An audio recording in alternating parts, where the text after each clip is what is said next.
Every world contains other worlds within it. People wander through all the worlds they can find, searching for their homes. Some humans thought their world was the only world there was. Little did they know of other worlds, as close to their own as a room, or the demons trying to find a door through to them, and the Shadowhunters who barred those doors. Still less did they know of the downworld, the community of magical creatures who shared their world and carved out their own little space therein. Every community needs a heart.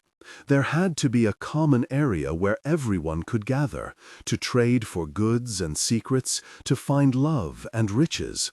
There were shadow markets where downworlders and those with the sight met all over the world. Usually they were held outside. Even magic was a little different in New York. The abandoned theater on Canal Street had stood since the 1920s, silent witness to, but not part, of the blaze of activity that was the city. Humans who did not have the sight passed by its terracotta facade in a hurry about their own affairs. If they spared the theater a look, they thought it as dark and still as ever. They could not see the haze of fairy light that turned the gutted amphitheater and bare concrete halls to gold. Brother Zachariah could. He walked, a creature of silence and darkness, through halls with sunshine yellow tiles, panels of gold and red blazing on the ceiling above him. There were busts grimy with age set in alcoves along the walls.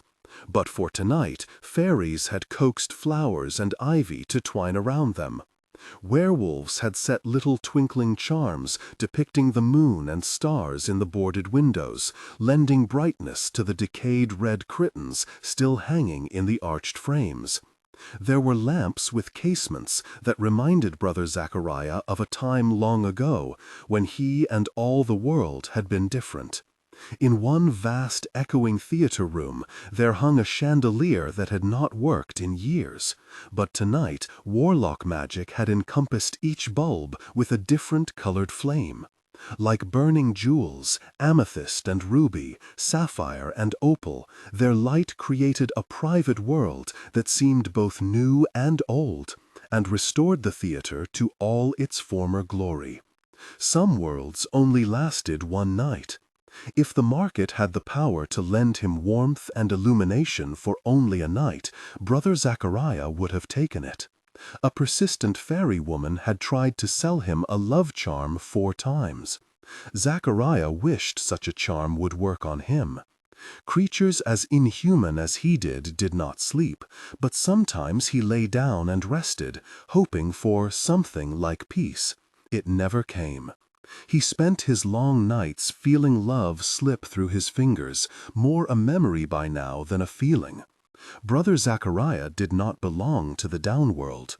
He was a Shadowhunter, and not only a Shadowhunter, but one of the cloaked and hooded brotherhood dedicated to arcane secrets and the dead, sworn and runed to silence and withdrawal from any world.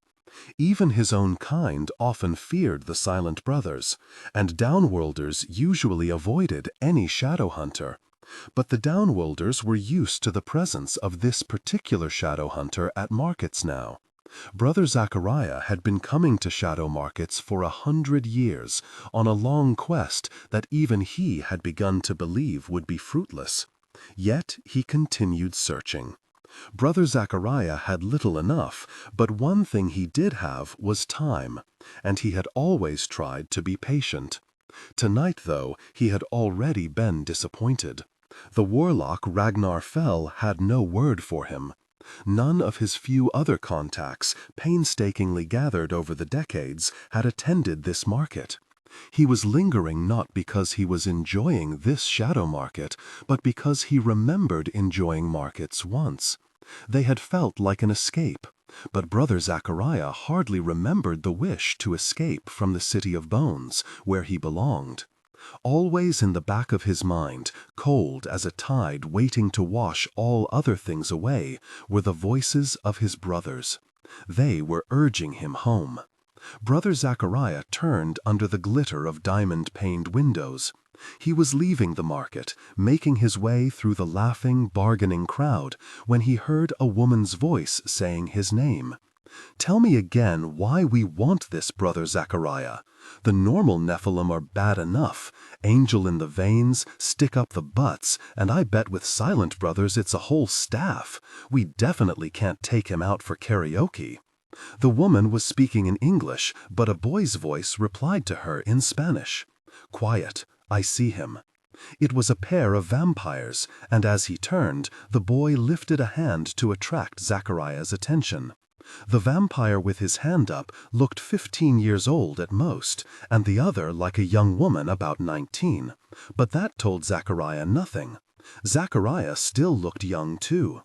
It was unusual for a strange downworlder to want his attention. "Brother Zachariah?" asked the boy. "I came here to meet you." The woman whistled. "Now I see why we might want him. Hello, Brother Machariah." "Did you?" Brother Zachariah asked the boy. He felt what would once have been surprise, and now was at least intrigue. "Can I be of any use to you?" "I certainly hope so," said the vampire. "I am Raphael Santiago, second in command of the New York clan, and I dislike useless people." The woman waved her hand. "I'm Lily Chen. He's always this way." Brother Zachariah studied the pair with new interest. The woman had hair streaked neon yellow and wore a scarlet kippah that suited her, and, despite her own remark, she was smiling at her companion's words. The boy's hair was curly, his face sweet, and his air disdainful. There was a burn scar at the base of his throat, where a cross might lie. "I believe we have a mutual friend," said Brother Zachariah. "I don't think so," said Raphael Santiago. "I don't have friends." "Oh, thank you very much," said the woman at his side. "You, Lily," said Raphael coldly, "are my subordinate." He turned back to Brother Zachariah. "I assume you refer to the warlock Magnus Bane. He is a colleague who always has more dealings with Shadowhunters than I approve of." Zachariah wondered if Lily spoke Mandarin. The Silent Brothers, speaking mind to mind, had no need for language, but sometimes Zachariah missed his. There had been nights in the Silent City, it was always night, when he could not remember his own name, but he could remember the sound of his mother, or his father, or his betrothed speaking Mandarin. His betrothed had learned some of the language for him, in the time when he had thought he would live to marry her. He would not have minded talking with Lily longer, but he did not particularly like her companion's attitude. "Since you do not appear to care for Shadowhunters, and you have little interest in our mutual connection," Brother Zachariah observed, "why approach me?" "I wish to talk to a Shadowhunter," said Raphael. "Why not go to your institute?" Raphael's lips curled back from his fangs in a sneer. Nobody sneered like a vampire, and this vampire was particularly adept. "My institute, as you call it, belongs to people who are, how do I put this tactfully, bigots and murderers." A fairy selling ribbons with glamour twined in them passed by, trailing blue and purple banners. The way you put that was not particularly tactful, Brother Zachariah felt bound to point out. "No," said Raphael thoughtfully, "I am not gifted in that arena. New York has always been a place of heightened downworlder activity. The lights of this city work on people as if we are all werewolves howling for an electric moon. A warlock tried to destroy the world here once, before my time. The leader of my clan made a disastrous experiment with drugs here, against my advice, and made the city her slaughter ground. The werewolves' fatal struggles for leadership are far more frequent in New York than anywhere else. The Whitelaws of the New York Institute understood us, and we them. The Whitelaws died defending downworlders from the people who now occupy their institute. Of course, the Clave did not consult us when they made us the punishment of the Lightwoods.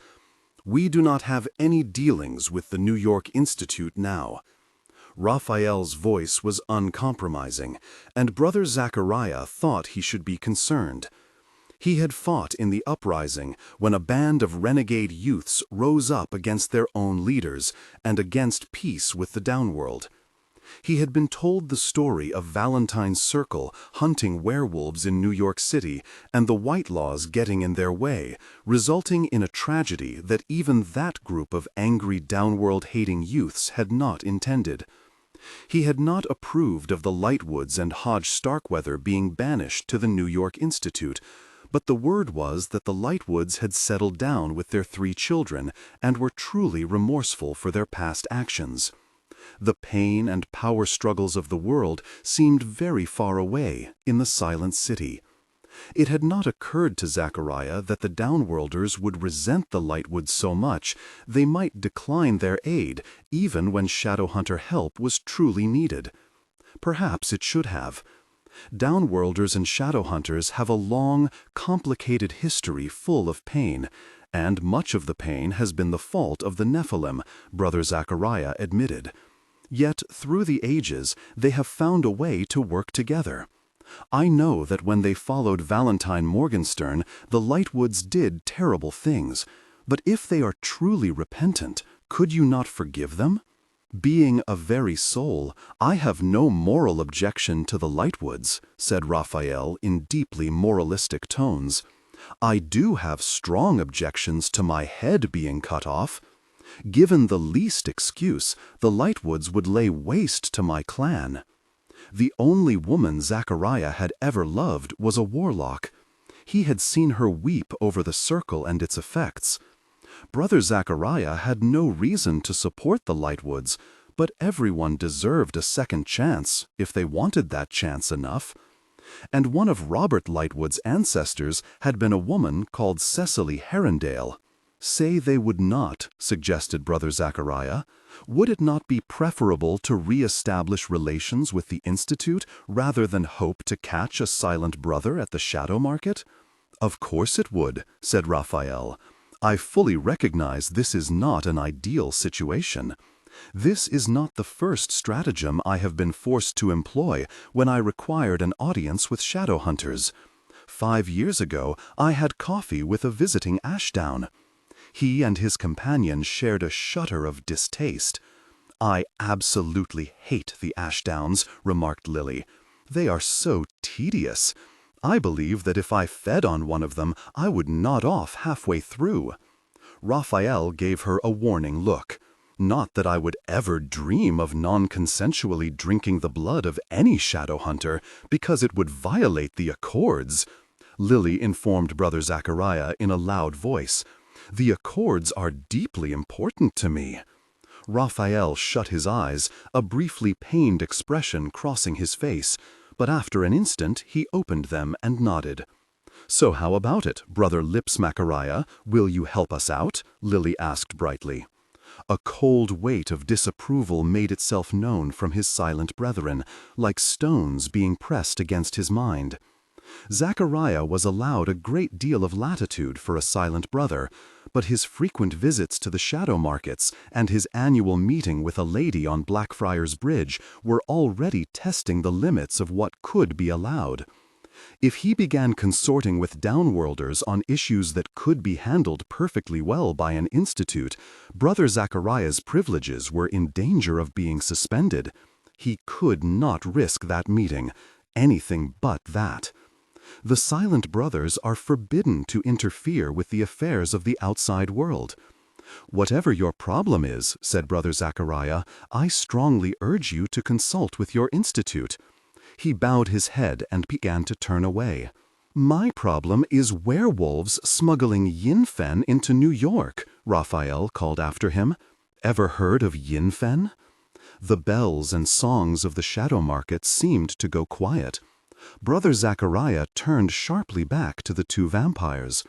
Raphael Santiago stared at him with glittering eyes, which left Brother Zachariah in no doubt that Raphael knew a good deal about Zachariah's own history. Ah, said the vampire, I see you have. Zachariah usually tried to preserve memories of his mortal life, but now he had to make an effort to banish the intruding horror of waking up as a child with all he loved dead and silver fire burning in his veins. "Where did you hear about the Yinfen?" "I don't intend to tell you," said Raphael, "nor do I intend to let that stuff be freely available in my city. A large quantity of Yinfen is on its way to the city, on board a ship carrying cargo from Shanghai, Ho Chi Minh, Vienna, and Idris itself. The ship unloads at the New York passenger ship terminal. Will you help me or not?"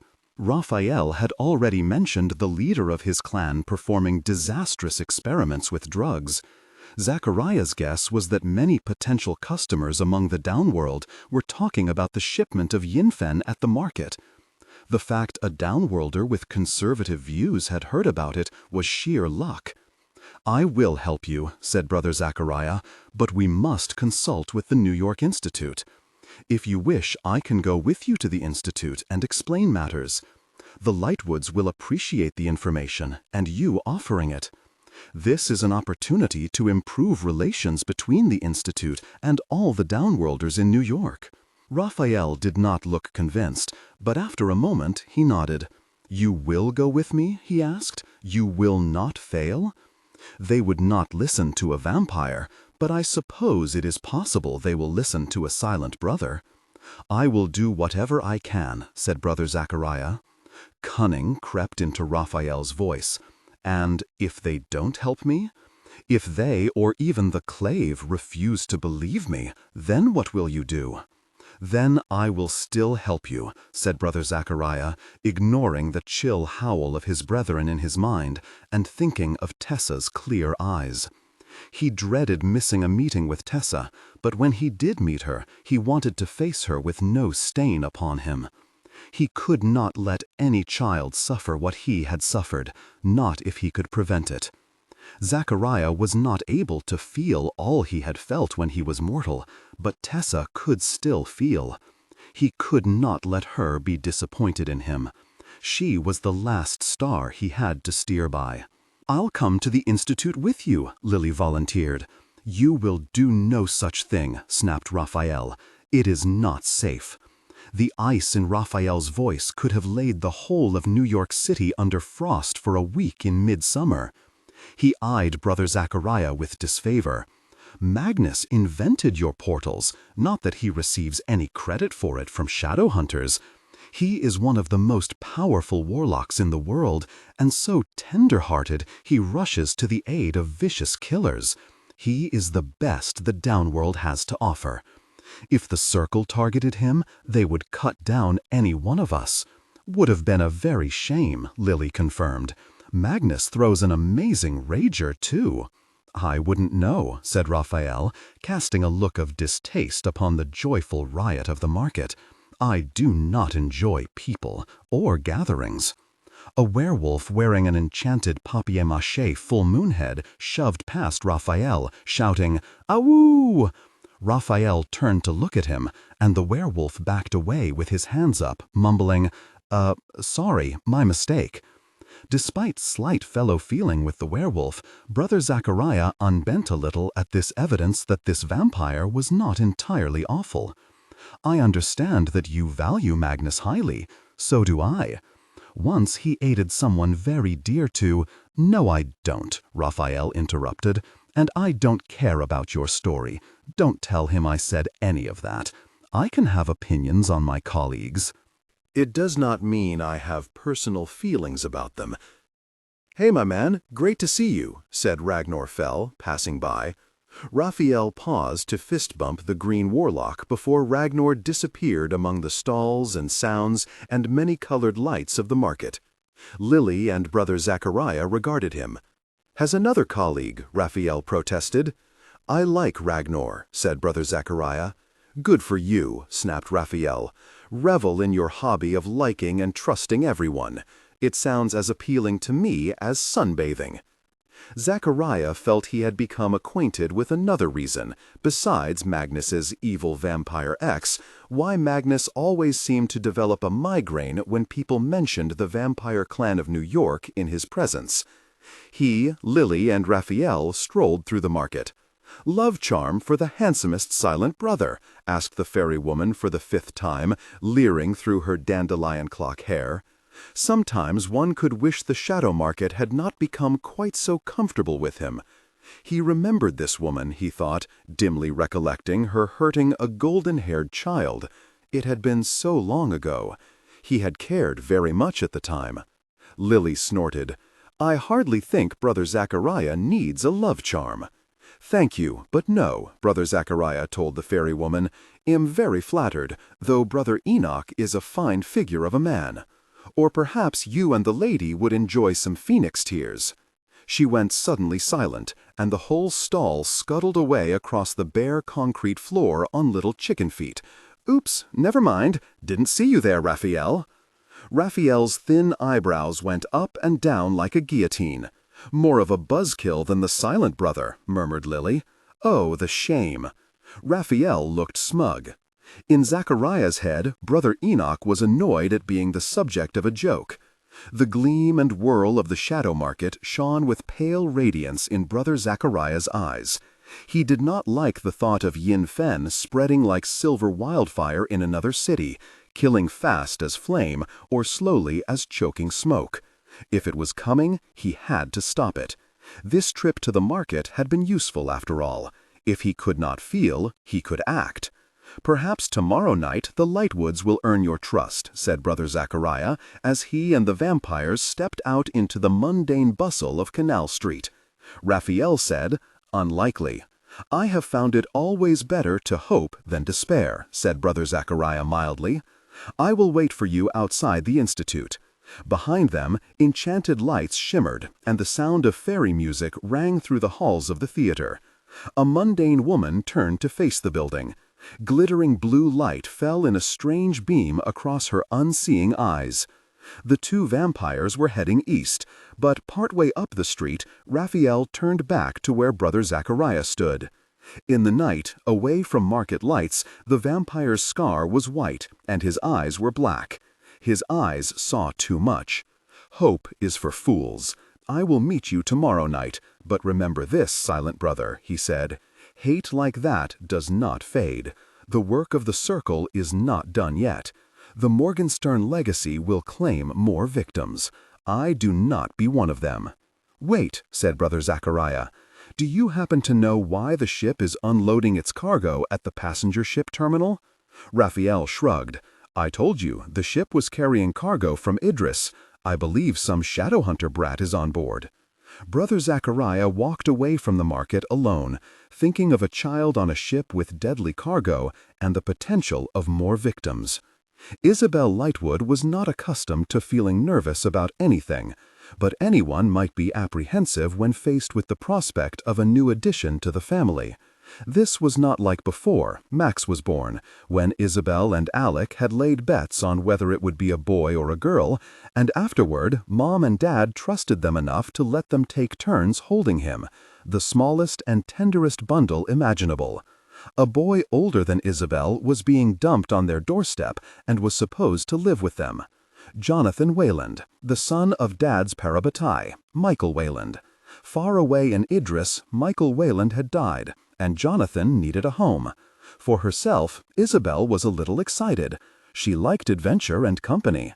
If Jonathan Wayland was as much fun and as good a fighter as Aline Penhallow, who came to visit sometimes with her mother, Isabel would be glad to have him. Except there was not just Isabel to consider. Her parents had been fighting over Jonathan Wayland ever since the news of Michael's death came. Isabel gathered Mom had not liked Michael Wayland. She was not sure Dad had liked him much either. Isabel herself had never met Michael Wayland. She had never even known that Dad had a parabatai.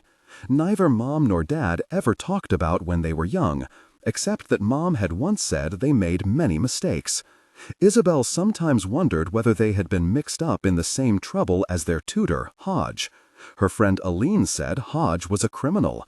Whatever her parents had or had not done, Isabel did not think her mother wanted Jonathan Wayland to be a reminder of her mistakes in her own home. Dad did not seem happy when he talked about his parabatai, but he did seem determined that Jonathan would come to live with them. Jonathan had nowhere else to go, Dad insisted, and he belonged with them.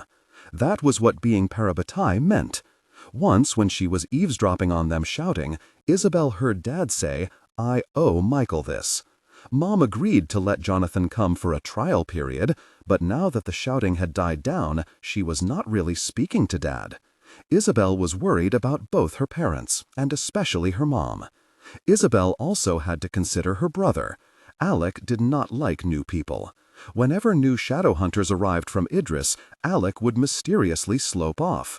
Once, Isabel had found him lurking behind a large vase, claiming he got lost trying to find the training room. Jonathan Wayland was taking a ship to New York. He should be in the Institute by the morning after next. Isabel was in the training room, practicing with her whip and pondering the problem of Jonathan Wayland when she heard rushing footsteps, and her brother Alec poked his head around the door. His blue eyes were sparkling. "Isabel," he said, "come quickly. There's a silent brother meeting with Mom and Dad in the sanctuary, and a vampire." Isabel ran to her room to get out of her gear and into a dress. The silent brothers were fancy company, almost as if the consul had come to visit. By the time she got downstairs, Alec was already in the sanctuary observing the proceedings, and her parents were deep in conversation with the silent brother. Isabel heard her mom say something that sounded like yogurt. Unbelievable! Maybe not yogurt. Maybe it was a different word. "On the ship with Michael's son," Dad said. It couldn't be yogurt unless Jonathan Wayland had a very serious allergy to dairy. The silent brother was a lot less scary than Isabel had been expecting. In fact, from what Isabel could see beneath the hood, he resembled one of the Mundy singers she had seen in posters around the city. From the way Robert was nodding at him and Mirais was leaning toward him in her chair, Isabel could see they were getting along. The vampire was not conversing with their parents. He was leaning against one of the walls, arms crossed and glaring at the floor. He did not seem as if he was interested in getting along with anyone. He looked like a kid, hardly older than they were, and he would have been almost as handsome as the silent brother if not for his sour expression. He was wearing a black leather jacket to go with his scowl. Isabel wished she could see the fangs. "Can I offer you a coffee?" Mirais said to the vampire in a cool, stilted tone. "I do not drink coffee," said the vampire. "Odd," said Mirais. "I heard you had a delightful coffee with Catherine Ashdown." The vampire shrugged. Isabel knew vampires were dead and soulless and all, but she did not see why they had to be rude.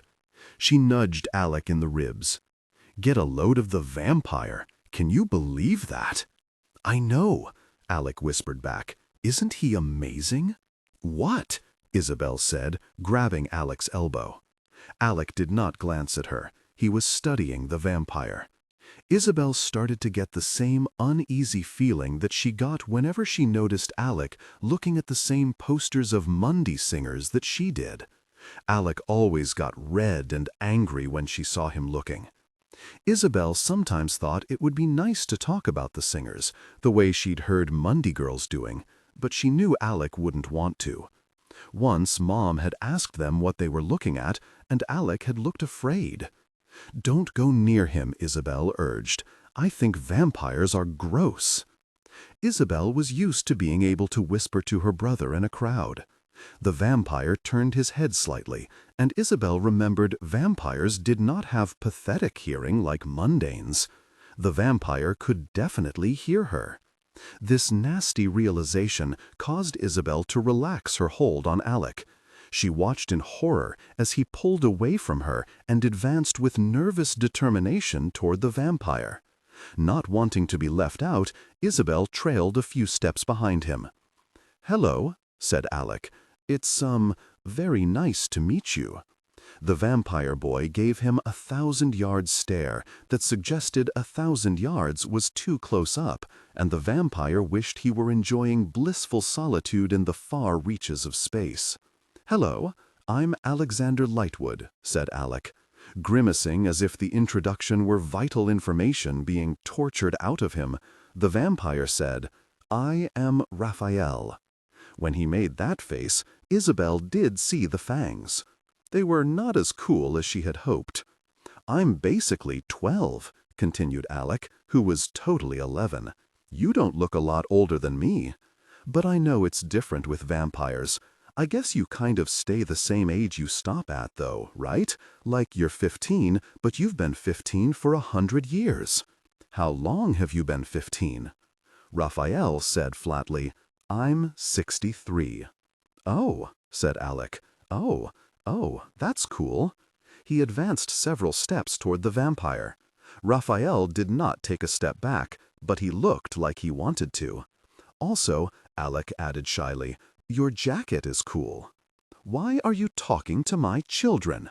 Mom asked sharply.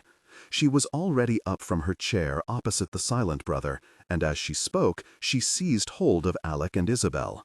Her fingers pinched, she was holding them so hard, and fear seemed to travel to Isabel through her mother's touch, even though she had not been afraid before. The vampire had not been looking at them as if he thought they would be delicious at all. Maybe that was how he lured you in, though, Isabel considered. Maybe Alec was just ensorcelled by vampire wiles. It would be nice to be able to blame the downworlder for making Isabel worry. The silent brother rose from his chair and glided to join them. Isabel heard the vampire whisper to the silent brother, and she was pretty sure he said, "This is my nightmare." Isabel stuck her tongue out at him. Raphael's lip curled the tiniest fraction farther from his fangs. Alec did glance at Isabel then, to make sure she was not scared. Isabel wasn't scared of much, but Alec was always fussing. "Raphael came here out of concern for a Shadowhunter child," said the silent brother. "No, I didn't," Raphael sneered. "Better watch your children. I once killed a whole gang of boys not much older than your boy here.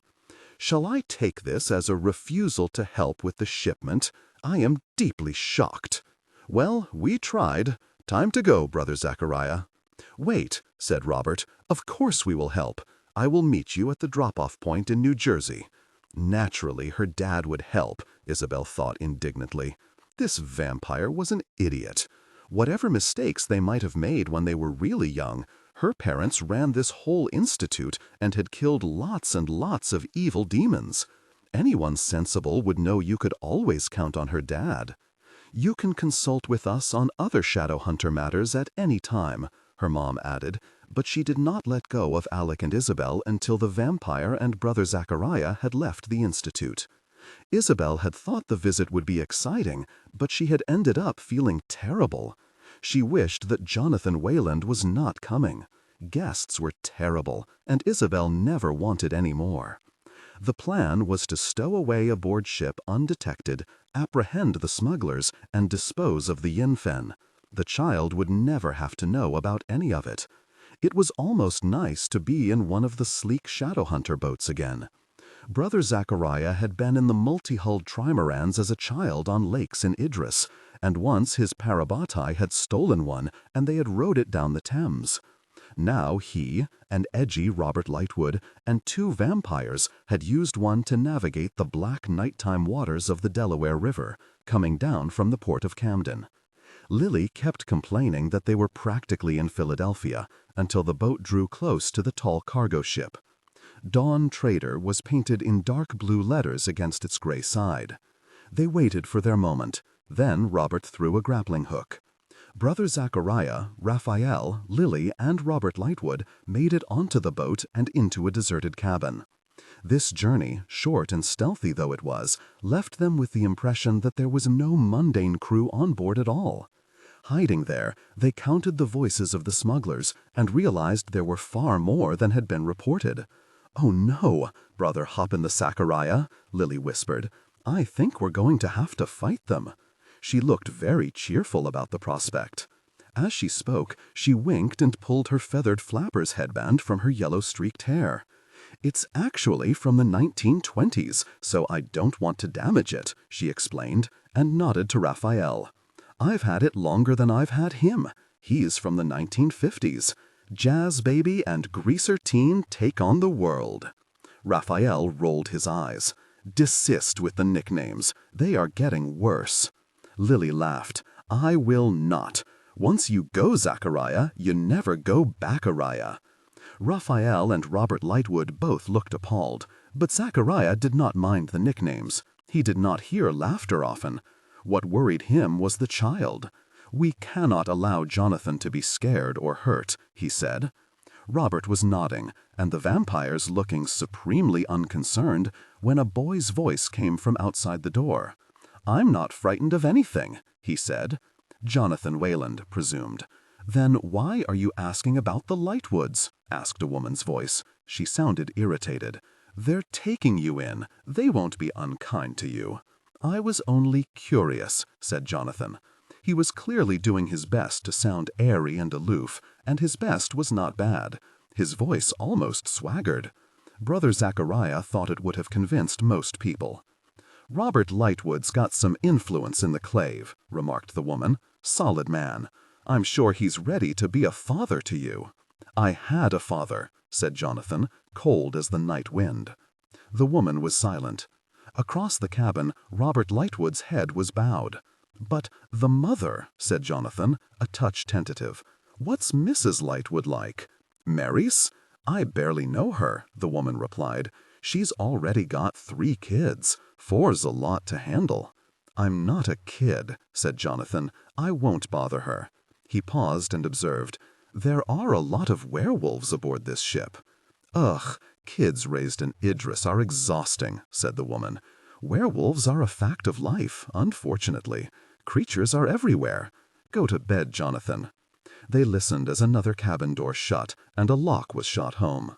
"Now," said Robert Lightwood, "vampires, starboard. Brother Zachariah and I, port. Contain the werewolves by any means necessary, then locate the yin-fen." They spilled out onto the deck.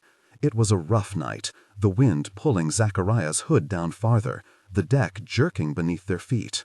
Zachariah could not open his lips to taste the salt in the air. New York was a glimmer on the horizon, shining like the lights of the shadow market in the dark. They could not allow the yin-fen to hit the city. There were a couple of werewolves on the deck. One was in wolf form, and Zachariah could see a tinge of silver in his fur. The other had lost color in his fingertips.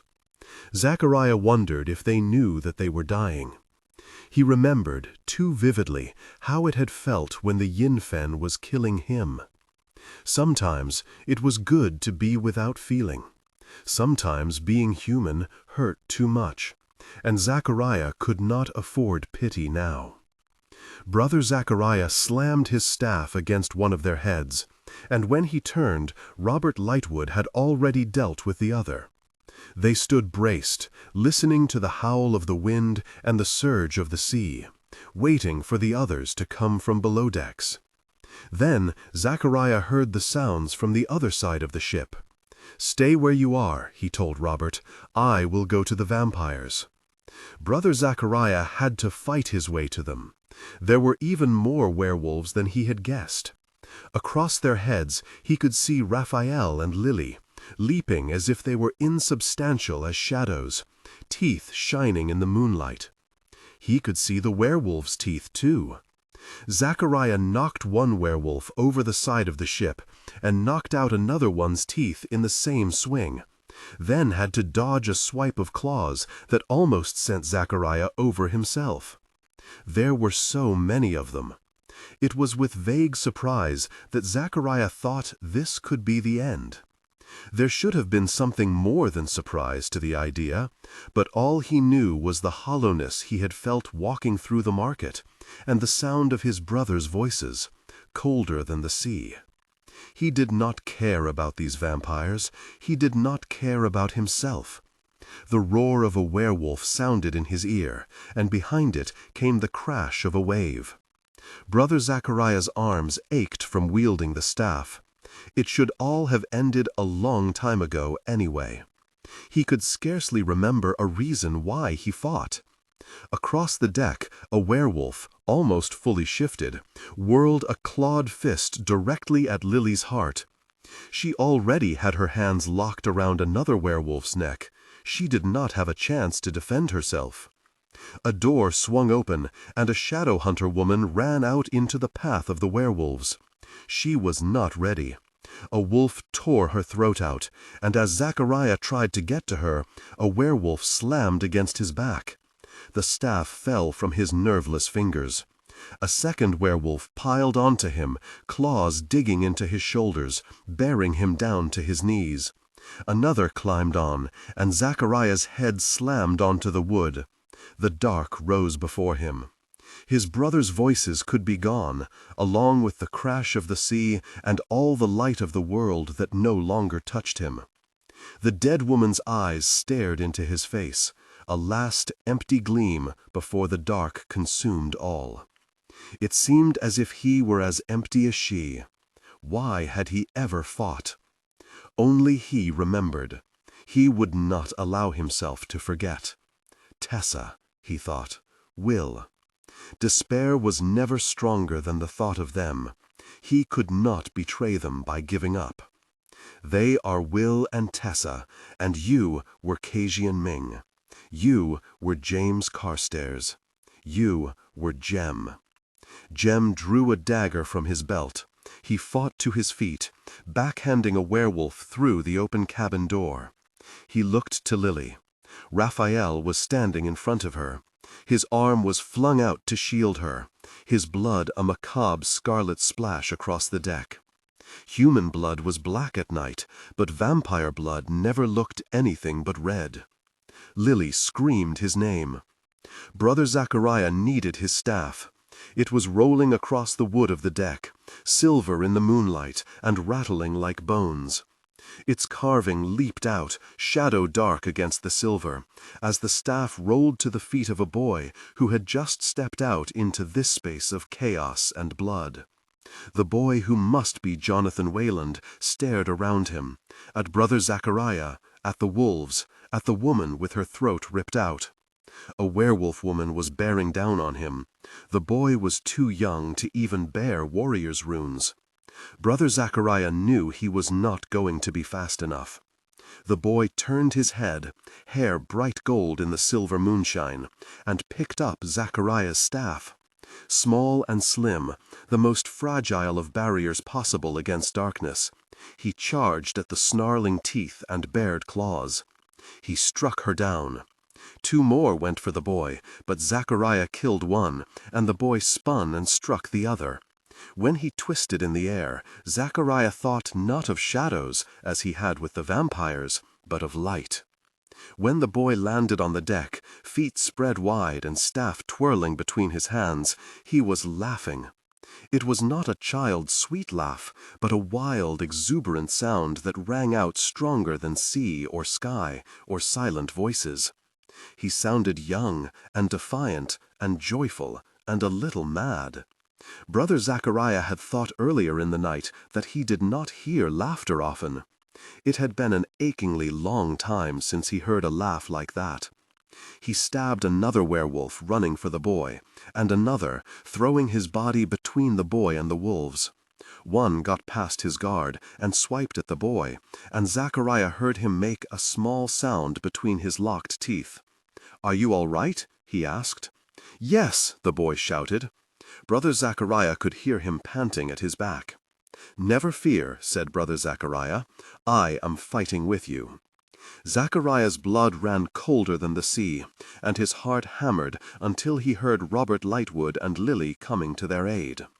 Once the remaining werewolves were subdued, Robert took Jonathan with him to the bridge. Zachariah turned his attention to the vampires. Raphael had taken off his leather jacket.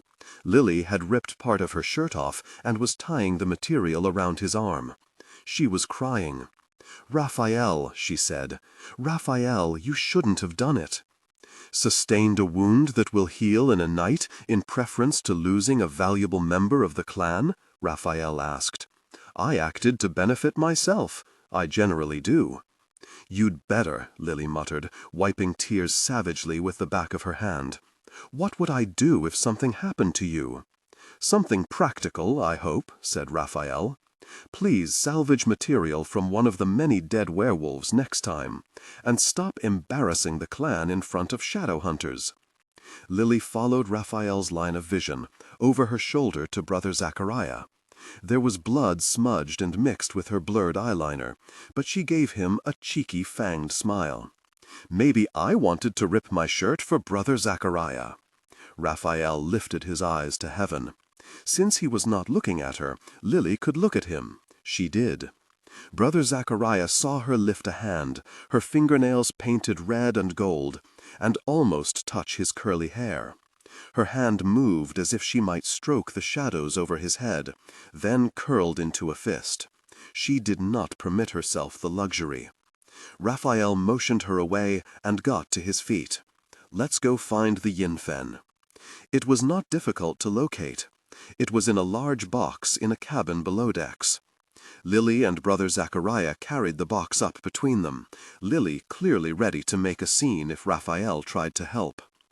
Even after all these years, seeing the glimmer of yin-fen in the moonlight made Zachariah's stomach lurch and turn, as if the sight pitched him onto a boat on a different sea, one in which he could never keep his balance. Lily moved to tip the box over the side and let it be swallowed by the hungry waters. "No, Lily," said Raphael, "I will not have drug-addled mermaids infesting the rivers of my city. What if we end up with glowing silver alligators in the sewers? Nobody will be surprised, but I will know it is your fault, and I will be extremely disappointed in you." "You never let me have any fun," Lily grumbled. "I never let anyone have any fun," said Raphael, and looked smug. Brother Zachariah stared into the box, full of silver powder. It had meant the difference between quick and slow death to him once. He set the fire using a rune known only to the Silent Brothers, a rune meant to burn away harmful magic. Life and death were nothing but ashes in the air. "Thank you for telling me about the yin-fen," he told Raphael. "From my perspective, I took advantage of your weakness over the stuff," said Raphael. "You used to take it to keep yourself alive once, as I understand it. Didn't work, I see. Anyway, your emotional state is no concern of mine, and my city is safe. Mission accomplished." He wiped his hands, gleaming with blood and silver, over the lapping waves. "Does your leader know anything about this mission?" Zachariah asked Lily. She was watching Raphael. "Of course," she said. "My leader told you all about it, didn't he?" "Lily, that is stupidity and treason." Raphael's voice was chill as the sea breeze. "If I was ordered to execute you for it, make no mistake, I would do so. I would not hesitate." Lily bit her lip and tried to pass off how hurt she clearly was. "Oh, but I have a good feeling about Brother Zachariah, him like a bad pony. He won't tell." "Is there a place here for a vampire to be stowed away safely from the sunrise?" Raphael asked. Brother Zachariah had not considered that the protracted fight with the werewolves meant the sun was close to rising. Raphael glanced at him sharply when he did not answer. "Is there only room for one? Lily needs to be secured. I am responsible for her." Lily turned her face away so Raphael did not see her expression, but Zachariah saw it. He recognized her expression from a time when he had been able to feel that way himself. She looked sick with love. There was room for both vampires in the cargo hold. On their way to examine the hold, Lily almost tripped over the dead Shadowhunter woman. "Ooh, Raphael!" she exclaimed brightly. "It's Catherine Ashdown!" It was like the faint, cold spray of seawater to see how utterly indifferent she was to human life. Brother Zachariah saw her belatedly recall his presence. "Oh, no," she added in not terribly convincing tones. "What a senseless tragedy!" "Go to the hold, Lily," Raphael commanded. "Will you not both go?" asked Brother Zachariah. "I prefer to wait as long as I can before dawn to test myself," said Raphael. Lily sighed. His Catholic, so very, very Catholic. Her hand moved restlessly by her side, as if she wanted to reach out and pull Raphael along with her. Instead, she used it to give Zachariah another little wave, the same one she had given when they first met. "Brother Sixpicaria," she said, "it's been a pleasure." "And for me," said Brother Zachariah, and listened to her skip lightly down the stairs. She had, at least, given him the woman's name. Brother Zachariah could take her back to her family and the city of bones, where she could rest, and he could not. He knelt down by the dead woman's side and closed her staring eyes. "Ave atque vale, Catherine Ashdown," he murmured. He rose to find Raphael still by his side, though not looking at him or the dead woman. Raphael's eyes rested on the black sea, touched with moonlight, the black sky edged with the faintest line of silver. "I am glad to have met you both," Zachariah added. "I can't imagine why," said Raphael. "Those names Lily came up with were very bad. People do not joke with the Silent Brothers often." The prospect of not being joked around with made Raphael look wistful. It must be nice to be a Silent Brother, aside from the fact Shadowhunters are annoying and pathetic. And I don't know that she was joking. I'd watch yourself next time you're in New York. "Of course she was joking," said Brother Zachariah. "She is in love with you." Raphael's face twisted. Why do Shadowhunters always want to talk about feelings? Why can nobody ever be a professional?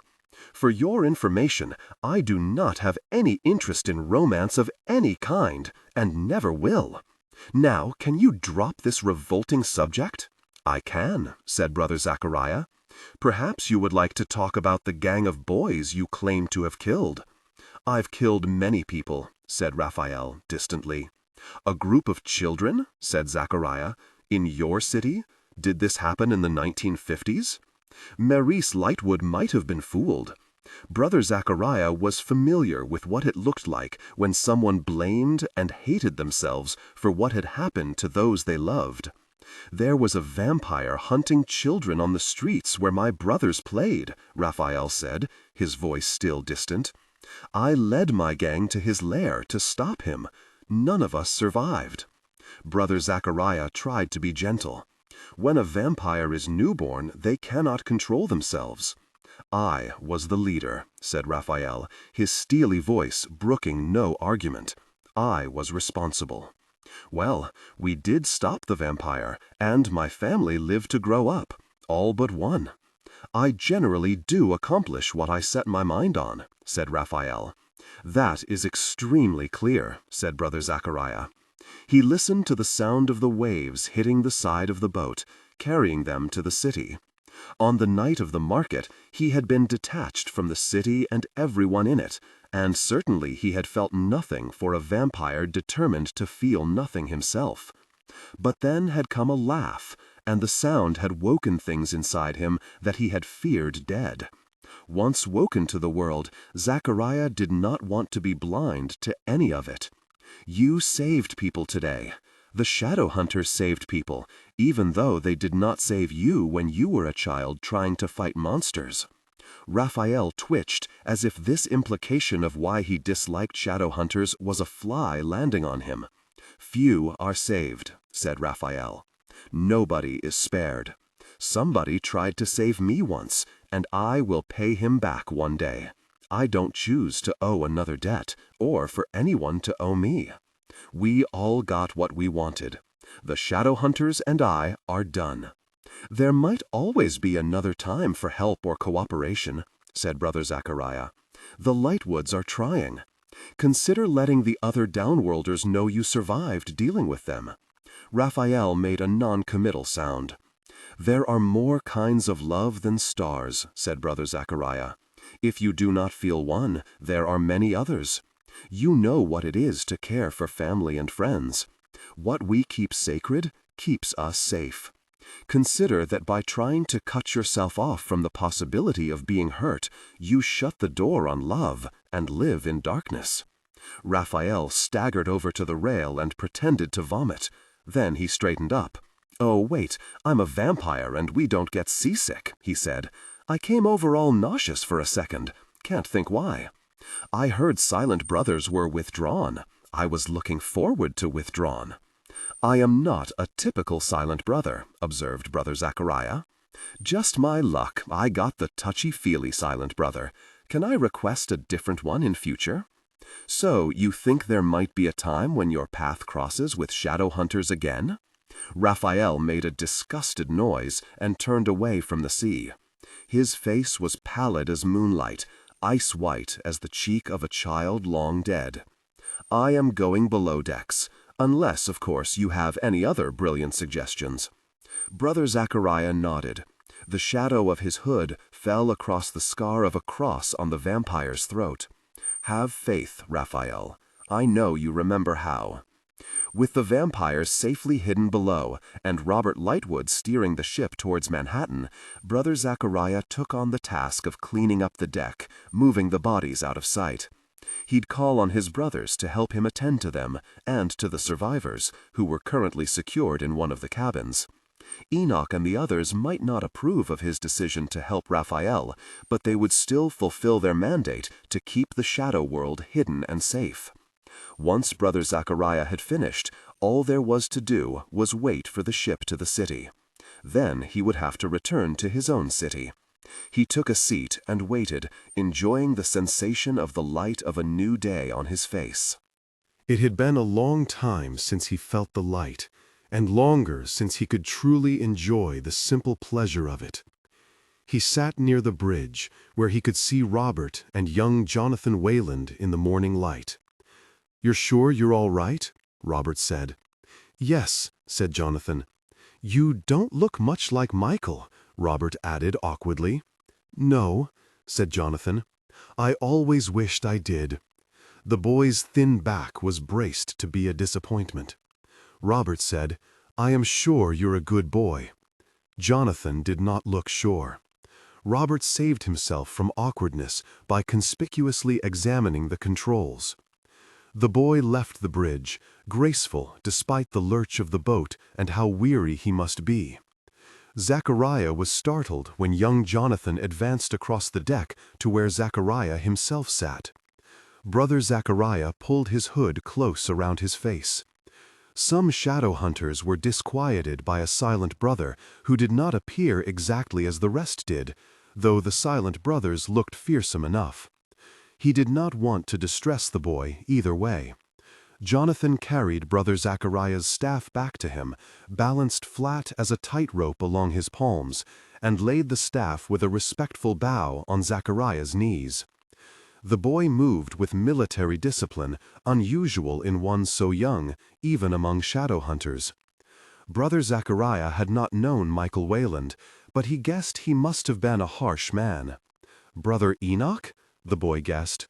"No," said Brother Zachariah. He knew Enoch's memories as his own. Enoch had examined the boy, though his memories were gray with lack of interest. Brother Zachariah briefly wished he could have been the silent brother at hand for this child. "No," the boy repeated slowly. "I should have known. You moved differently.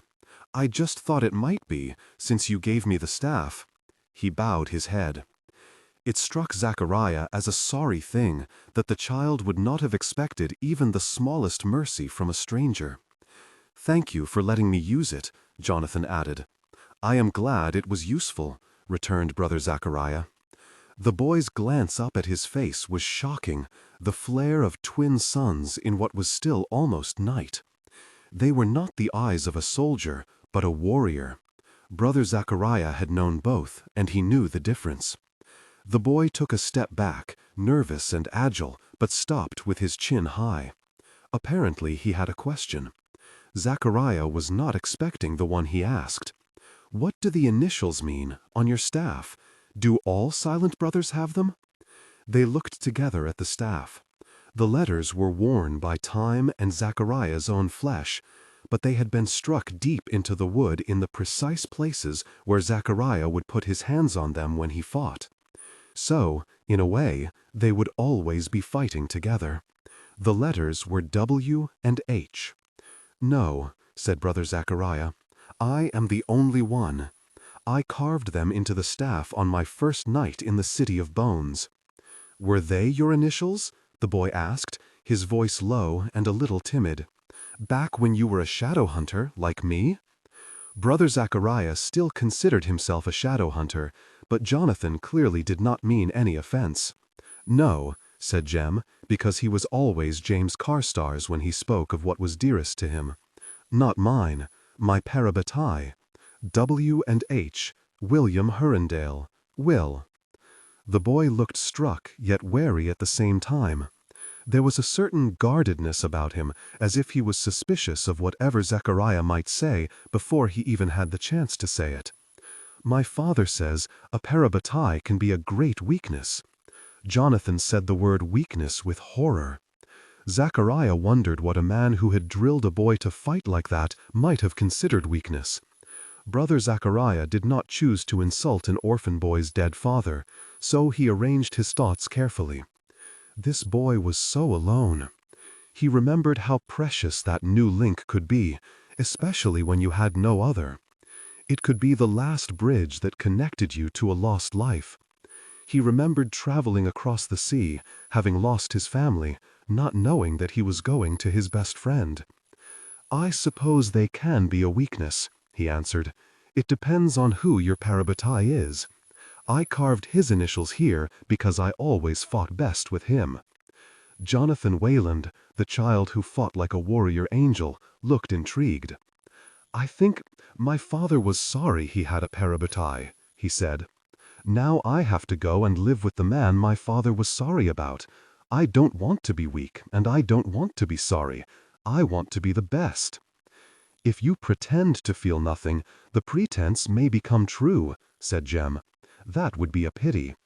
His parabatai had tried to feel nothing, for a time, except what he felt for Jem. It had almost destroyed him. And every day, Jem pretended to feel something, to be kind, to fix what was broken, to remember names and voices almost forgotten, and hoped that would become truth. The boy frowned. Why would it be a pity? We battle hardest when that which is dearer to us than our own lives is at stake, said Jem. A parabatai is both blade and shield. You belong together and to each other, not because you are the same, but because your different shapes fit together to be a greater whole, a greater warrior for a higher purpose. I always believed we were not merely at our best together, but beyond the best either of us could be apart. A slow smile broke across the boy's face, like sunrise bursting as a bright surprise upon the water. I'd like that, said Jonathan Wayland, adding quickly, to be a great warrior. He flung his head back in a sudden, hasty assumption of arrogance, as if he and Jem might both have imagined he meant that he would like to belong to someone. This boy, hell-bent on fighting rather than finding a family. The Lightwoods guarding against a vampire when they could have extended some trust. The vampire holding every friend at bay. All of them had their wounds, but Brother Zachariah could not help resenting them for even the privilege of feeling hurt. All these people were struggling not to feel, trying to freeze their hearts inside their chests until the cold fractured and broke them. While Jem would have given every cold tomorrow he had for one more day with a warm heart, to love them as he once had. Except Jonathan was a child, still trying to make a distant father proud, even when death had made the distance between them impossible. Jem should be kind. Jem thought of the boy's speed, his fearless strike with an unfamiliar weapon on a strange and bloody night. I'm sure you will be a great warrior, said Jem. Jonathan Wayland ducked his shaggy golden head to hide the faint color in his cheeks. The boy's forlornness made Jem recall too vividly the night he had carved those initials into his staff. A long, cold night, with all the icy strangeness of the Silent Brothers new in his head. He had not wanted to die, but he would have chosen death rather than the awful severing from love and warmth. If only he could have had a death in Tess's arms, holding Will's hand. He had been robbed of his death. It seemed impossible to stay anything like human in among the bones and endless dark. When the alien cacophony of the Silent Brothers threatened to engulf all that he had been, Jem held fast to his lifelines. There had been none stronger than that one, and only one other so strong. His parabatai's name had been a shout into the abyss, a cry that always received an answer. Even in the silent city, even with the silent howl insisting that Jem's life was no longer his own, but a shared life. No longer my thoughts, but our thoughts. No longer my will, but our will. He would not accept that parting. My will. Those words meant something different to Jem than to anyone else. Meant my defiance against encroaching dark, my rebellion, mine forever.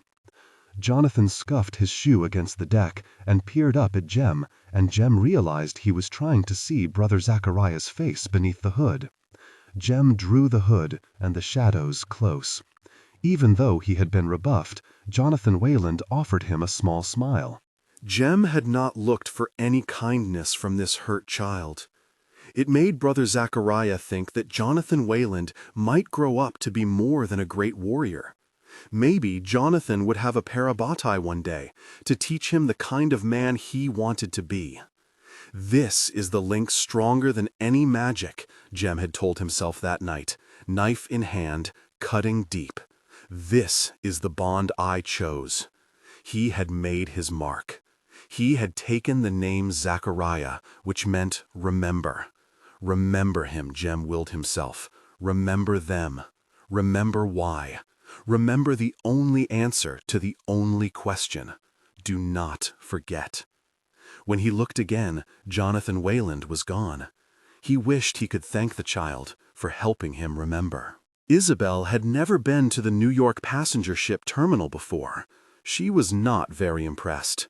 The terminal was like a glass and metal snake, and they had to sit in its belly and wait. The ships were like warehouses on the water, when Isabel had been picturing a boat from Idris as like a pirate ship. It had been dark when they woke, and it was barely dawn now, and freezing. Alec was huddled in his hoodie against the wind blowing off the blue water, and Max was fussing at their mother, cranky about being up so early. Basically, both her brothers were cranky, and Isabel did not know what to expect. She saw her father walk down the gangway with a boy beside him. The dawn drew a line of thin gold over the water. The wind made little white capelets for every wave in the river, and played with the gold locks of the boy's hair. The boy's back was straight and slim as a rapier. He was wearing dark, close clothes that looked almost like gear, and there was blood on them. He had actually been part of the fighting. Dad and Mom had not let her or Alec fight even one tiny demon yet. Isabel turned to Alec, confident he would share her sense of deep betrayal at this unfairness, and found him staring at the new arrival with wide eyes, as though beholding a revelation with the morning. "Wow," Alec breathed. "What about that vampire?" Isabel demanded, outraged. Alec said, "What vampire?" Mom hushed them. Jonathan Wayland had gold hair and gold eyes, and those eyes had no depths, but only shiny reflective surface, showing as little as if they were metal doors slammed down on a temple. He did not even smile as he came to a stop in front of them. Bring back that silent brother, was Isabel's feeling. She looked to her mother, but Mom was staring at this new boy with an odd expression on her face. The boy was looking back at her. "Am Jonathan," he told her intently. "Hello, Jonathan," said Isabel's mother. "I am Maurice. It's nice to meet you." She reached out and touched the boy's hair. Jonathan flinched but held himself still, and Maurice smoothed back the shining gold waves the wind had ruffled. "I think we need to get you a haircut," Mom said. It was such a Mom thing to say. It made Isabel smile at the same time as she rolled her eyes. Actually, the boy Jonathan did need a haircut. The ends of his hair were spilling over his collar, untidy as if whoever had cut it last, too long ago, had not cared enough to do a good job. He had the faint air of a stray animal, fur rough and one breath away from a snarl, though that did not make sense for a kid. Mom winked. "Then you will be even more handsome. Is that even possible?" Jonathan asked dryly. Alec laughed. Jonathan looked surprised, as if he had not noticed Alec before then. Isabel did not think he had paid attention to any of them except her mother. "Say hello to Jonathan, kids," said Isabel's dad. Max stared up at Jonathan in awe. He dropped his stuffed rabbit on the cement floor, shuffled forward, and hugged Jonathan's leg. Jonathan flinched again, though this time it was more of an instinctive rear back, until the genius figured out he was not being attacked by a 2-year-old.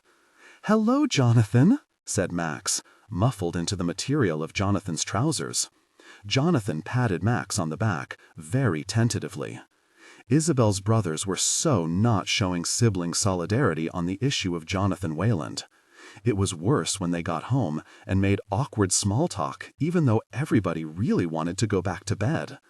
"Jonathan can sleep in my room because we love each other," Max proposed. "Jonathan has his own room."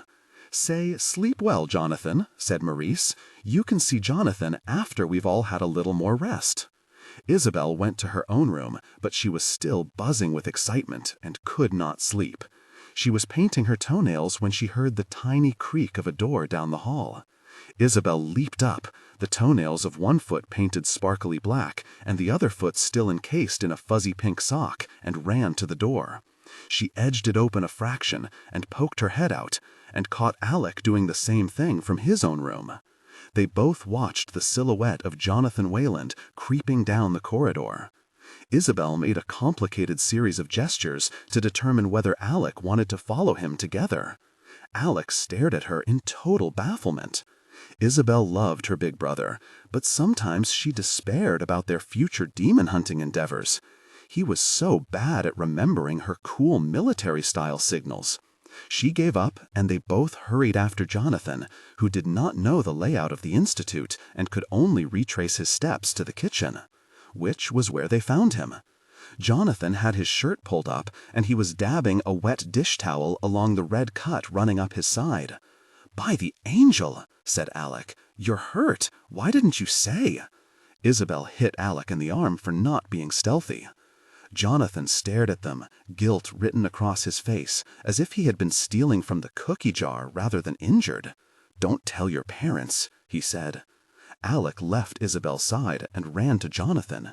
He examined the cut, then shepherded Jonathan toward a stool, making him sit down. Isabel was unsurprised. Alec always fussed when she or Max fell down.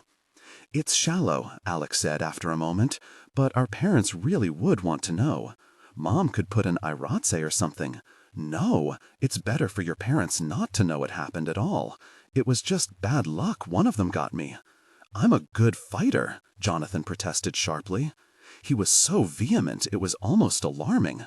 If he hadn't been 10 years old, Isabel would have thought he was worried they might send him away for being an inadequate soldier.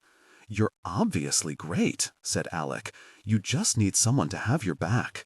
He put his hand lightly on Jonathan's shoulder as he spoke. It was a small gesture Isabel would not even have noticed, except for the fact she had never seen Alec reach out like that to anyone who was not family, and that Jonathan Wayland went perfectly still at his touch, as if he was afraid the tiniest movement would scare Alec away. "Does it hurt a lot?" Alec added sympathetically. "No," Jonathan Wayland whispered. Isabel thought it was perfectly clear Jonathan Wayland would claim having his leg cut off did not hurt, but Alec was an honest soul. "Okay," said her brother. "Let me grab a few things from the infirmary. Let's deal with this together." Alec nodded in an encouraging fashion and went to fetch supplies from the infirmary, leaving Isabel and this weird bleeding boy alone together.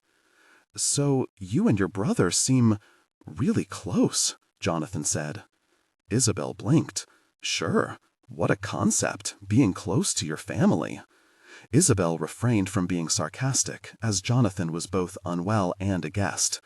"So, I guess you're going to be parabatai," Jonathan ventured. "Oh no, I don't think so," said Isabel. "Being parabatai is a little old-fashioned, isn't it? Besides, I don't like the idea of giving up my independence. Before I am my parents' daughter or my brother's sister, I am my own. I'm already a lot of people's something. I don't need to be anyone else's anything, not for a long time, you know?" Jonathan smiled. He had a chipped tooth. Isabel wondered how that had happened and hoped it had been chipped in an awesome fight. I don't know. I'm not really anyone's anything. Isabel bit her lip. She had never realized before that she took feeling secure for granted. Jonathan had glanced at Isabel as he spoke, but immediately after he returned to watching the door through which Alec had disappeared. Isabel could not help observing that Jonathan Wayland had lived in their home for less than 3 hours, and he was already trying to lock down a parabatai. Then he slouched farther into his chair, resuming his too cool for the institute attitude, and she forgot the thought in annoyance that Jonathan was such a show-off. She, Isabel, was the only show-off this institute needed. She and Jonathan stared each other down until Alec returned. "Oh, would you rather I put on the bandages, or do you want to do it yourself?" Jonathan's face was opaque. "I can do it myself. I don't need anything." "Oh," Alec said unhappily. Isabel could not tell if Jonathan's expressionless face was to ward them off or protect himself, but he was hurt. Alec was still shy with strangers, and Jonathan was a closed-off human being, so they were going to be awkward, even though Isabel could tell they both really liked each other. Isabel sighed. Boys were hopeless, and she had to take charge of this situation. "Hold still, idiot," she ordered Jonathan, seized ointment from Alec's hands, and began to smear it over Jonathan's cut. "I am going to be a ministering angel." Said Alec.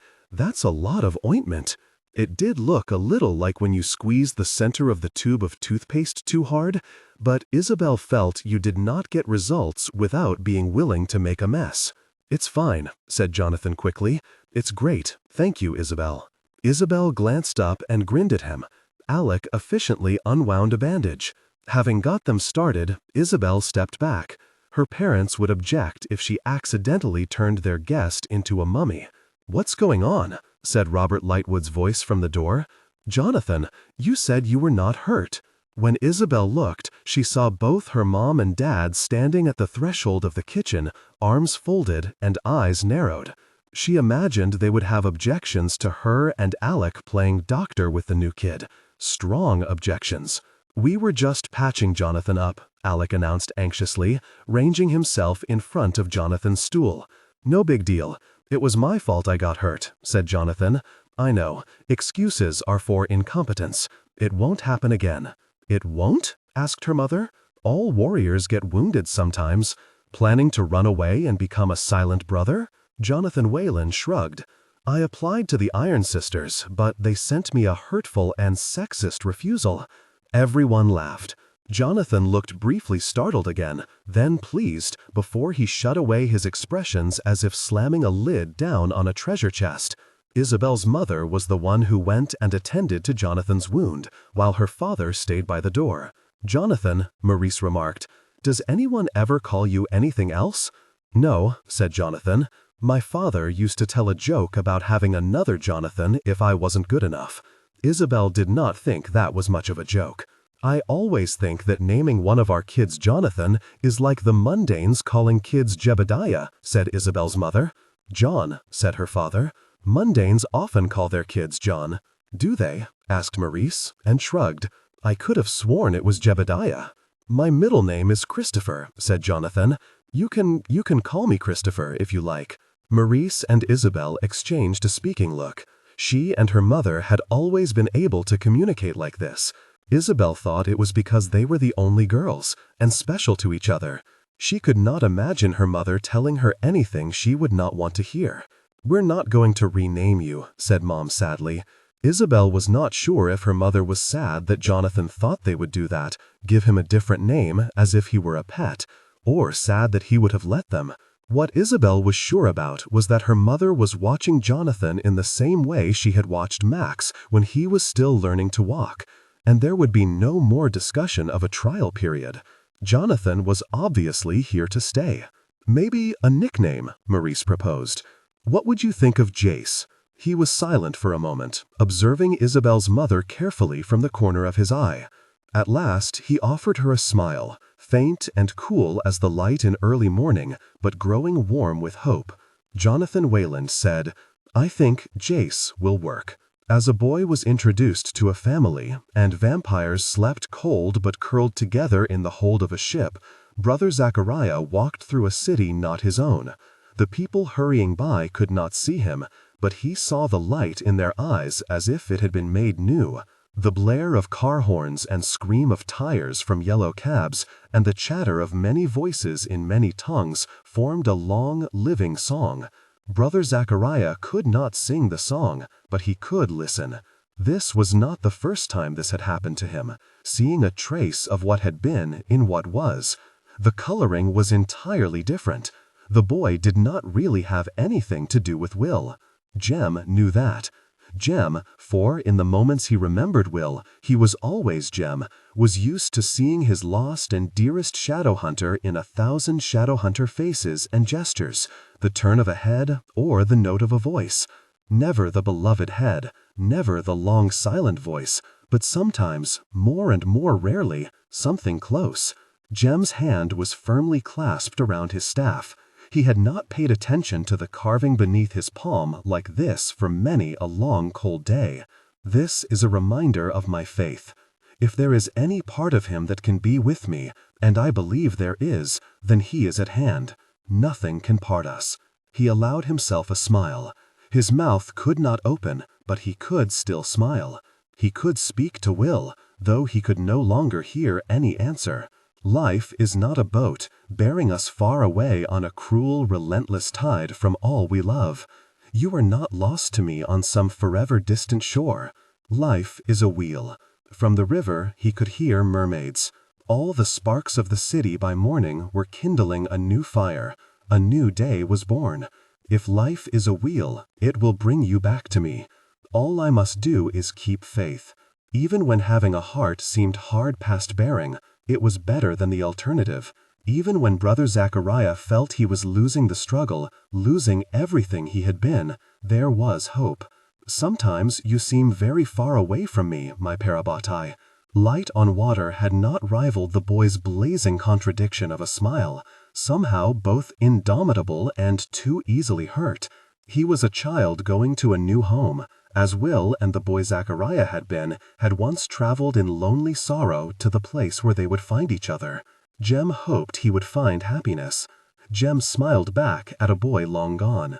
Sometimes, Will, he said, you seem very close. London, 1901. The railway viaduct passed only a hair's breadth away from the Church of St. Saviour. There had been discussion among the mundanes about the possibility of demolishing the church to make way for the railroad, but it had met with unexpectedly fierce opposition. Instead, the railway took a slightly more circuitous route, and the spire of the church still remained, a silver dagger against the night sky. Beneath the arches, crosses, and rattling rails, a mundane market was held by day, the largest association of grocers in the city. By night, the market belonged to the downworld. Vampires and werewolves, warlocks and the fae met under the stars and under glamour that human eyes could not pierce. They had their magic stalls set up in the same pattern as the human stalls, under the bridges and through tiny streets, but the shadow market stalls did not hold apples or turnips. Under the dark arches the stalls shone, laden with bells and ribbons, gaudy with color. Snake green, fever red, and the startling orange of flames. Brother Zachariah smelled incense burning and heard the songs of werewolves for the distant beauty of the moon, and fairies calling for children to come away, come away. It was the first shadow market of the new year by English standards, though it was still the old year in China. Brother Zachariah had left Shanghai when he was a child, and London when he was 17, to go to the silent city, where there was no acknowledgment of time passing, save that the ashes of more warriors were laid down.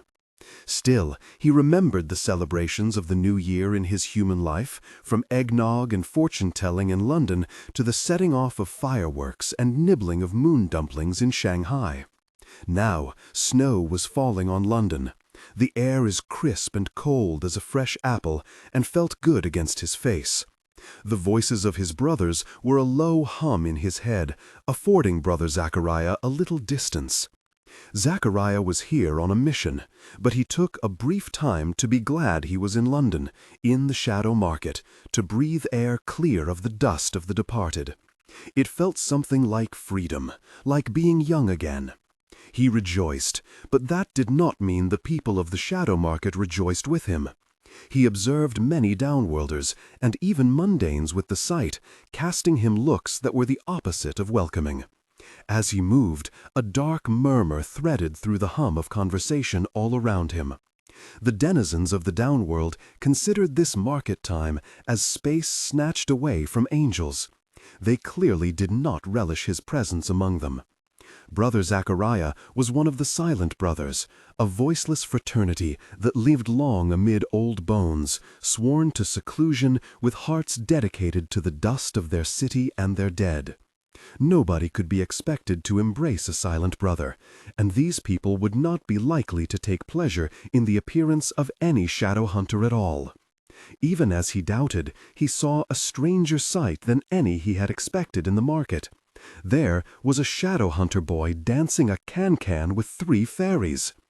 He was Charlotte and Henry Fairchild's younger son, Matthew Fairchild. His head was thrown back, his fair hair bright by firelight, and he was laughing. Brother Zachariah had an instant to wonder if Matthew was spellbound before Matthew caught sight of him and bounded forward, leaving the fairies behind him looking discomfited. The fair folk were not accustomed to having mortals skip out on their dances. Matthew did not appear to notice. He ran up to Brother Zachariah, threw an exuberant arm about his neck, and ducked his head under the hood of the Silent Brother to give him a kiss on the cheek. "Uncle Jem!" Matthew exclaimed joyfully. "What are you doing here?" Kay really wasn't expecting Shadowhunters to come to Moon in a Cup, especially on opening day. She wasn't even really sure what Shadowhunters did. They appeared to believe that the world was menaced by demons, wore a lot of weapons, tattooed one another, and didn't trust anyone who wasn't one of them. Kay had once pointed out that she'd never seen a demon, and really she'd seen plenty of odd things. The Shadowhunter she'd been talking with had claimed her not seeing any demons only proved that the Shadowhunters were doing their job. She'd stopped arguing after that. "You can't prove a negative," Corny had said. It annoyed her, though, because not only did they believe in demons, but they thought fairies like her were part demon too. That made all the weapon-carrying and weirdness a little more nervous-making than it might have been otherwise. But Louise liked them, and besides, Kay needed customers. She just hoped they didn't eat the scones. Moon in a Cup was her dream, and now that it was finally happening, she was incredibly nervous. She loved the smell of the espresso in the air, the clouds of steam, and the sound of frothing milk.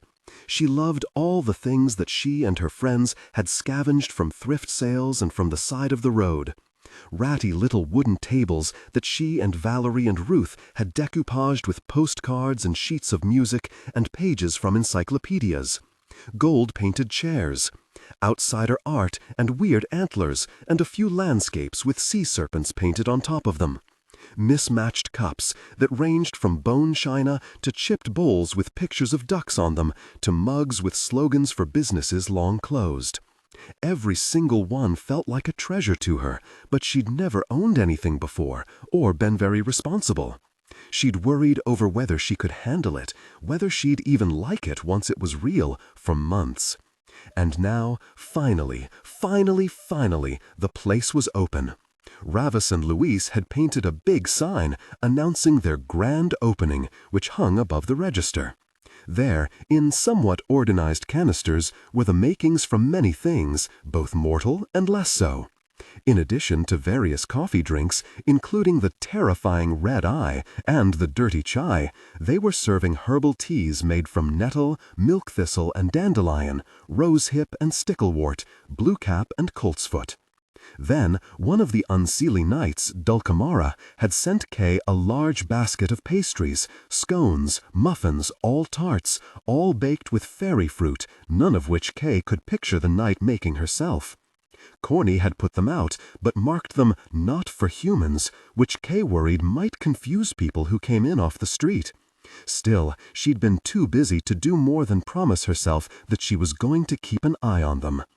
The place was already half full by the time the Shadowhunters arrived. There were a ton of fairy folk that Kay didn't know, denizens of Reuben's court, looking curiously around at the decor. Corny was helping Kay behind the bar, mixing up a pot of seaweed tea for a sharp-dressed Kelpie who winked at him.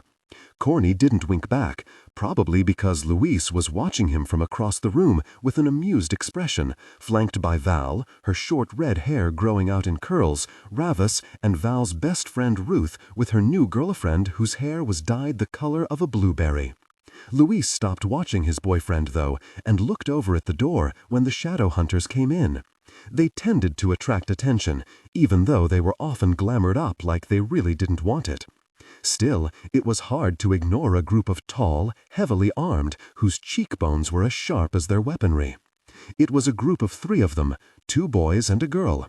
The taller boy had black hair and blue eyes, and wore a bow and quiver of arrows slung over his shoulder. His hands were in his pockets, and he was glaring like he really didn't want to be there. The boy next to him was blonde, really bright blonde, with hair the same color that the gold chairs were painted. He was wearing a long leather jacket, so any weapons he had on him were probably concealed, although Kay was sure they were there. The girl had the same long black hair as the tall boys, siblings, I guessed, though her eyes were dark. She was wearing a flowing lacy top and a velvet skirt, and a very unusual sort of golden bangle that curled over and over up her arm. "Meliorn!" the girl cried out upon entering, and dashed across the room to throw herself into the arms of a fairy knight in white armor. Kay recognized him as one of the Seelie Court's knights, kind of a silent, stuck-up type. He returned the Shadowhunter girl's embrace. "Isabel," he said, "you are as lovely as a willow tree." Kay smirked to herself. Fairy compliments. Some willow trees were lovely, and some weren't, so the compliment didn't mean much. The Shadowhunter girl, Isabel, seemed to purr under his words, though. Grasping him by his slightly pointed ears, she kissed him firmly. Well, that was new. Shadowhunters dating fairies? The 2 boys came up to the bar, looking around like they were sure that anyone would be honored to serve them coffee. Kay wasn't so convinced. "So, what's a red-eye?" asked the blonde one. "It's a shot of espresso in a cup of coffee," Kay explained. "Not for amateurs." The blonde boy grinned. He had that kind of grin that really good-looking people who knew they were good-looking had. It was more than a little intimidating.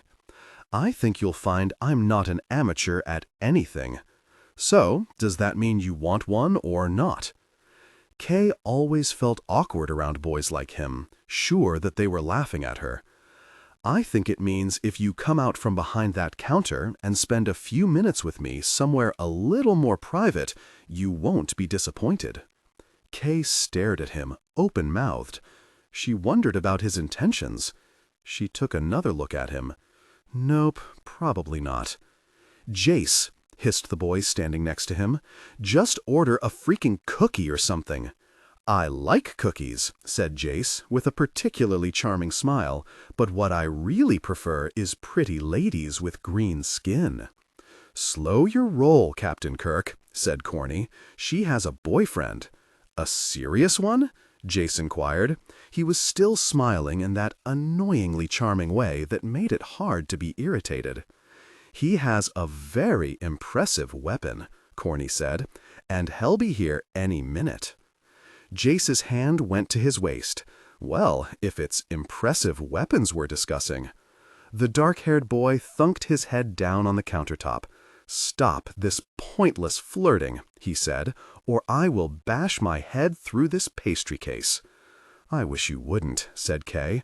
"We just had it installed." "Calm down, Alec." Jace shrugged, in a no-harm-trying kind of way, and flashed his grin at Corny.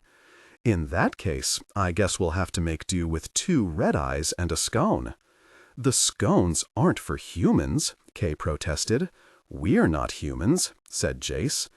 Kay was about to protest again when Corny slid a plate with a scone on it onto the countertop with a flourish. She wanted to snatch it back. Fairy fruit wasn't wise for anyone. but it would be bad for business to be seen wresting food away from customers, especially when they were currently in the process of paying for it. Besides, she thought, trying to convince herself, people liked fairy fruit. It made them a little crazy, sure, and there was that one time that Corny had recited all the lyrics to Synchronicity while eating them, and that other time that he'd maybe been involved in a wild gathering. But on the whole, Jace would probably be fine. Shadowhunters were supposed to be different. Maybe they had some control over themselves that ordinary human beings didn't. The rumor about them was that they were part angel, and Kay couldn't imagine angels running around reciting all the lyrics to Synchronicity or getting into wild situations. Then again, she couldn't picture angels hitting on her either.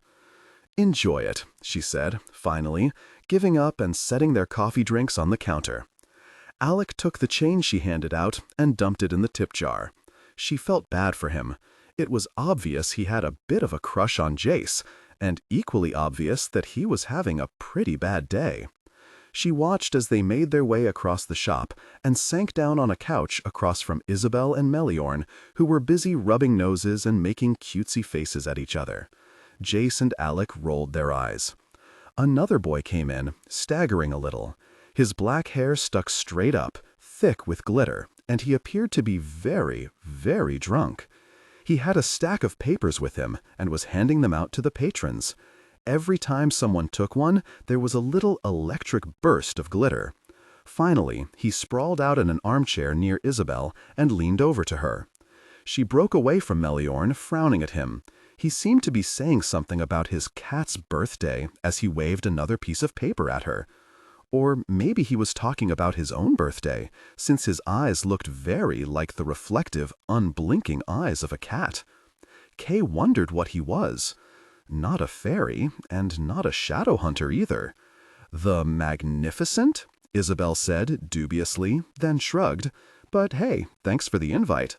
She took the paper, folded it up, and thrust it down the front of her shirt before going back to kissing Meliorn.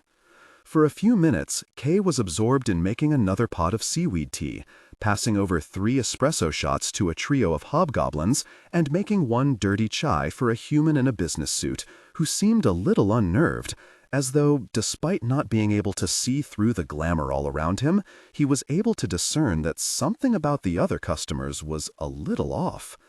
He scuttled away as soon as she handed him the drink, clearing the way for her to see across the room to where Jace was acting erratically. The scone plate on the coffee table in front of him was empty, and he had a dreamy expression on his face, the dreamy expression of a human who had eaten fairy fruit. He had already shrugged off his long coat and seemed disoriented. "Jace," Alec hissed. "Jace, what are you doing?" "It's warm in here," Jace said in a slurred voice. He dropped some items. Across the room, several fairies began to giggle. He removed his footwear. "Corny," Kay said, "do something. This is entirely your fault, you know. You gave him those scones." Corny was watching Jace with raised eyebrows. "I think I might be some kind of genius. You couldn't pay me to stop this." Jace had whipped his shirt off. Kay squinted and had to admit Corny had a point. You rarely saw a body like that outside of magazine spreads. Some people had 6-packs. Jace appeared to have a 12-pack. It didn't look humanly possible. "Could be good for business," she mused, and pulled herself an espresso shot. She thought she was going to need it. "Maybe we could get him to do it every day," Corny said, as Jace unbuttoned his jeans.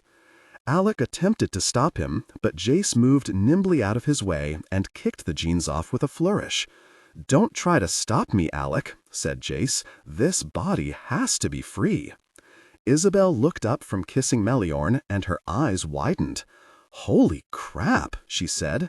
"Jace," she started to stand up, but Jace had already made his way to the door. He paused there and bowed, to considerable applause, plucked the pair of antlers off the wall, and placed them gently on his head. Then he darted out the door, just as Robin came in. Robin, in his long black cloak, raised both his silver brows and stared after Jace, a small smile playing at the corner of his lips. He looked about to ask Meliorn a question, and then seemed to think better of it. Then, abruptly, he began to laugh. "Oh, by the angel," Alex said mournfully, "another place we can never go to again. You'd think, in a city as big as New York." Kay noticed that the boozy Magnus the Magnificent was watching Alec with a gleam in his cat-like eyes. It really was too bad Alex seemed too sunk in gloom to notice. "We should have hung a sign on that guy," Corny said. "Imagine the advertising." And right then, Kay realized two things. One was that Shadowhunters might be good at killing things, but their dating lives were a mess. And the other was that she was going to love owning a coffee shop.